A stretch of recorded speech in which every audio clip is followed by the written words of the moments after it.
What's up, everybody? It's the Agnosticator once again. So, after 7 years of Republicans talking about repealing and replacing Obamacare, just tearing it apart root and branch, they've been talking about this for 7 years. They've been running on this. In fact, when Obama was president, they voted over 60 times to repeal it. So you'd imagine that once they were in power, once they had the numbers in the House of Representatives, once they had a president who was friendly to this sort of bill, they would push it through no problem, right? You'll remember a couple weeks ago, they came out with their bill, which was essentially a tax reform bill that also tweaked the regulations on insurance just a little bit. It kept some popular portions of Obamacare, like not quite an individual mandate, but penalties in the form of increased premiums if you would let your insurance lapse, and also the coverage of pre-existing conditions and allowing children up to the age 26 to stay on their parents' insurance. So this really was just sort of a disaster of a bill. It was going to lower tax revenue by, I think it was $680 billion. It was just basically a massive tax cut. Well, inside Congress, inside the House of Representatives, there's this group called the Freedom Caucus, which is the brainchild, really, of the Tea Party. There's, I think, 36 members within the group, and they're crazy right-wing Republicans. Like I said, they're Tea Partiers, and they didn't think that the bill was right-wing enough. So then Paul Ryan was scrambling before the vote that was supposed to happen on Thursday to make the bill something that the hardcore conservatives would support. So he started pulling out popular provisions like the coverage of pre-existing conditions and the coverage of a minimum level of benefits. There were 10 specific benefits that needed to be covered under Obamacare, including maternity and mental health. As somebody who uses mental health care through my insurance, that's something that's very important to me. And it's also an incredibly popular provision in Obamacare, by the way. Well, the Freedom Caucus still didn't think that was quite enough. Apparently, anything short of anarcho-capitalism, anything short of just letting the free market take care of it completely with literally zero government regulation, is to them some sort of entitlement program, so they refused to vote on it. And ultimately, on Friday afternoon, Paul Ryan had to pull the bill. There wasn't even a vote on it. There was not even a vote on it. Afterwards, this is what he said. So let's take a look. He did a press conference about this. So let's watch this, see what he has to say. It's actually quite hilarious. We came really close today. No, you didn't. You didn't even get it out for a vote. But we came up short. Yes, you did. It doesn't even count as coming up short if you didn't even get it to a vote. I mean, maybe it would be coming short if you lost by like 2 or 3 votes that you couldn't whip into place at the last minute. But not even getting it to a vote, that's a colossal failure. That's not just coming up short. Stop trying to sugarcoat this. I spoke to the president just a little while ago, and I told him that the best thing I think to do is to pull this bill, and he agreed with that decision. I will not sugarcoat this. You just did. You literally just did. You tried to say that you came really close, which you didn't. This is a disappointing day for us. Doing big things is hard. And there it is, the understatement of the year so far. That's the political acumen of the leader of the House of Representatives. That's his incisive commentary on trying to pass a comprehensive healthcare bill, healthcare reform bill. Doing big things is hard. You don't say, Paul, really. Passing an overhaul of healthcare in the United States is hard, especially when you have wingnut Republicans who won't vote for anything unless it's essentially anarchy. They're libertarian to their core. Doing big things is hard, and that's your excuse. When you talked about Obama being such an ineffectual leader and an ineffectual president and a terrible president who couldn't get anything done, now you're saying that doing big things is hard. Doing big things is hard. Brilliant, Paul. Brilliant. Thank you for that. All of us, myself included, we will need time to reflect on how we got to this moment, what we could have done to do it better. You know what you could have done to do it better? You could have implemented things that are actually popular, like Medicare for all, which overwhelmingly people want in the United States. Well, maybe not overwhelmingly. I think last time I checked, it's about 55%, which is still a solid number of people in the United States who just literally want a single-payer healthcare system. They don't want this private insurance bullshit that we have nowadays. But ultimately, this all kind of comes down to a choice. What choice is that, Paul? Are all of us willing to give a little to get something done? Are we Apparently not. willing to say yes to the good, to the very good? To the very good. To the very good. You realize that like 27% of people in the United States approved of the Trump Care bill. Only 27%. I forget what the number was against it, but it was overwhelmingly. People did not support this bill. They were overwhelmingly against it. So it's kind of spitting in our faces to tell us that a small group of people inside of the House of Representatives just didn't say yes to the very good because they had a small problems with the bill. That's ridiculous, Paul. We all know that this was dead on arrival, that this bill was absolute horseshit, that this was a disaster of a healthcare bill. But go on. Even if it's not the perfect. Because if we're willing to do that, we still have such an incredible opportunity in front of us. Yeah, not really. What are you going to replace it with? What are you really going to replace Obamacare with? I mean, this iteration, this bill that you put forward, wasn't a healthcare bill. It was a tax reform bill. Like I said, it had very little to do with health insurance. And let's take a look at this. So you might want to, Paul, take a look at these results. This is a story in Politico as of February 22nd. Poll, support for Obamacare is rising. So let's take a look at this article. In early January, before Trump took office, a Politico Morning Consult poll showed that only 41% of voters approved of the healthcare law, compared with 52% who disapproved. This is talking about Obamacare.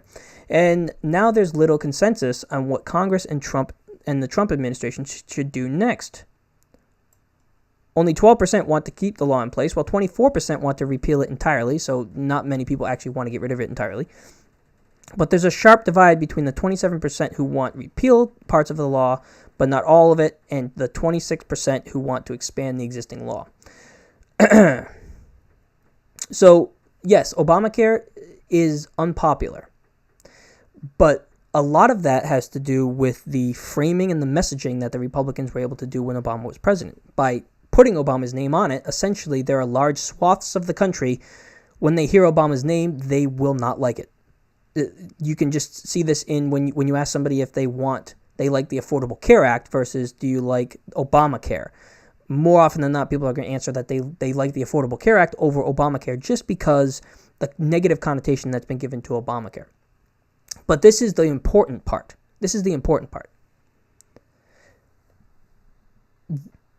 Obamacare as a whole, if you ask somebody about Obamacare, they will tend to disfavor Obamacare.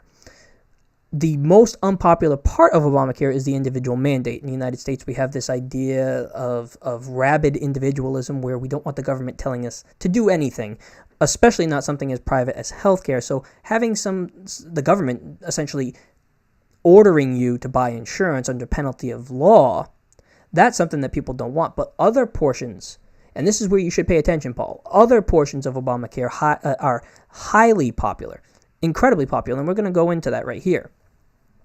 So, other than the individual mandate, other provisions are resoundingly popular, according to this article. Nearly 2/3 of voters, 65%, want to keep prohibiting insurance companies from denying coverage to patients with pre-existing conditions. That's an overwhelmingly popular portion of the bill, including 59% of Republicans. So 60% of Republicans want you to keep the coverage for pre-existing conditions. And that was something that you tried to scrap to get it through the Freedom Caucus. 63% want to keep allowing those younger than 26 years of age to stay on their parents' plan, including 56% of Republicans. So again, more than half of your constituency, Paul, want their children up to the age of 26 to be able to remain on their insurance. 56% of your base. And yet that's something that you tried to remove from the bill to get it through the Freedom Caucus. Well, let's continue.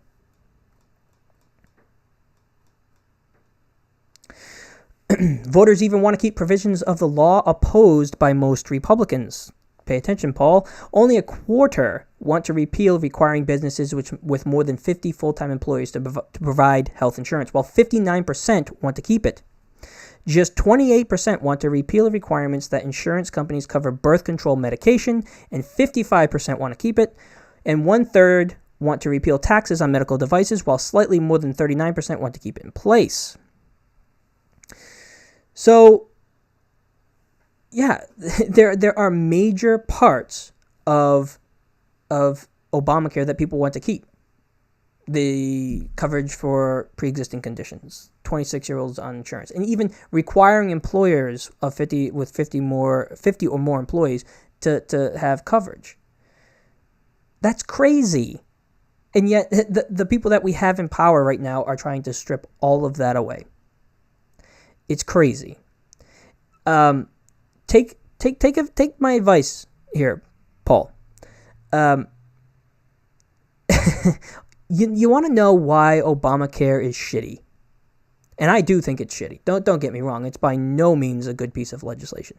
You want to know why Obamacare is shitty? It's because it incorporates too many Republican ideas.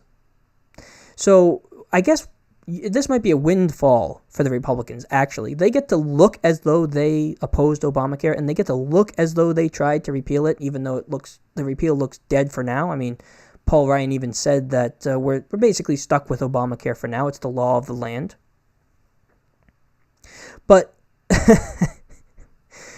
ultimately, if you look at history, something very similar to Obamacare was proposed by Richard Nixon, the individual mandate. In the 90s, Bob Dole, Chuck Grassley, Newt Gingrich, of all people, supported the individual mandate as a counter-proposal to single payer that the Clintons were pushing for. Mitt Romney instituted, in the state I live in, Mitt Romney instituted Romneycare, which is essentially Obamacare on a state level, not a federal level. Actually, Romneycare runs better than a lot of the Obamacare exchanges. So traditionally, the idea of an individual mandate is more of a conservative position to get people to buy insurance, to get coverage, and then some subsidies in there. That's essentially the conservative counter-proposal to single payer. So you get to look as though you opposed Obamacare, but you just couldn't do it because of too far right-leaning Republicans. So now you potentially could spin this and make it look like, hey, we tried, and now we're stuck with Obamacare, and it's not my fault. I tried to put something through. But really what you're ending up getting is essentially what you wanted all along, or what conservatives have wanted for a long time. Why else would you have 7 years to think of a bill to replace Obamacare and come up with butkiss? To come up with nothing. Literally nothing. Like, you're empty-handed here. Functionally, people are going to look at this, and Trump, all he talked about during the campaign was repealing Obamacare because it was failing. It was so bad. And he failed to do that. I don't view it as a failure because I'd rather have Obamacare in place than what the Republicans wanted to put in. Ultimately, obviously, I'd rather have a single-payer system, but the average American, the average voter is going to look at this and find this to be an absolute failure on the part of Trump and Republicans as a whole. How bad do you have to be at leading? How bad do you have to be at leading when all you've talked about for 7 years is repealing and replacing Obamacare? You can't get your shit together when you're in power, when you have the numbers to do it. You can't get it done. It's an embarrassment. And I personally love it. It's great. So we'll keep tabs on this. It'll be interesting to see where it goes from here. I don't know if Ryan's going to propose something else, if it's going to get even more extreme.